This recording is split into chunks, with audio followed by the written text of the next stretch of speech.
সম্রাট সাহেব বলছেন? জি, জি। সাংবাদিক জয় শাহীন বলছিলাম। জি, বলেন।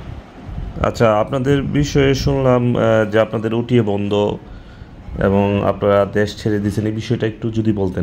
না, আমাদের ওয়েবসাইটটা হইলো এটা এপিবিডি লিমিটেড, একটা লাইট অ্যাকশন হইলো একটা শুধু একটা ব্র্যান্ডের নাম এরই। জি। এপিবিডি লিমিটেড ওরা নিজেরা ওই বোর্ড অফ ডাইরেক্টর যারা তারা নিজেরা ওই যে যাদের ছিল তারা এই নিজেদের মধ্যে কোন্দলের কারণে আপাতত তারা সিস্টেমটা বন্ধ রাখছে। ওটার সাথে আমি কোনো জড়িত না। এপিবিডি লিমিটেড ওই লিমিটেড কোম্পানির সাথে আমি কোনো জড়িত না। ওরা যারা আছে তারা এখন আছে, ওরা মতিঝিল থানায় আছে, কেউ যায় নাই। মতিঝিল থানায় আছে, ওখান থেকে আপনি রিপোর্ট নিতে পারেন। ওদের সাথে কোনো আমি জড়িত না, ওই কোনো শেয়ার হোল্ডারও না, কিছুই না। ওরা বন্ধু বান্ধবরা মিলে করছিল, তো এখন তাদের আত্মকন্দলের কারণে আপাতত বন্ধ।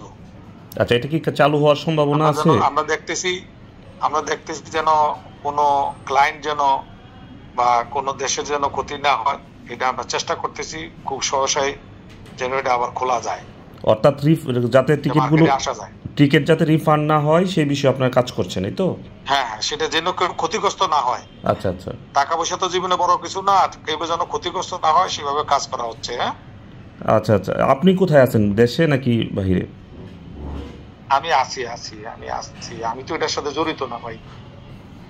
আচ্ছা, কোম্পানির কোনো শেয়ার হোল্ডারও না। আচ্ছা। আপনি আমরা আমাকে পাবেন সবসময়।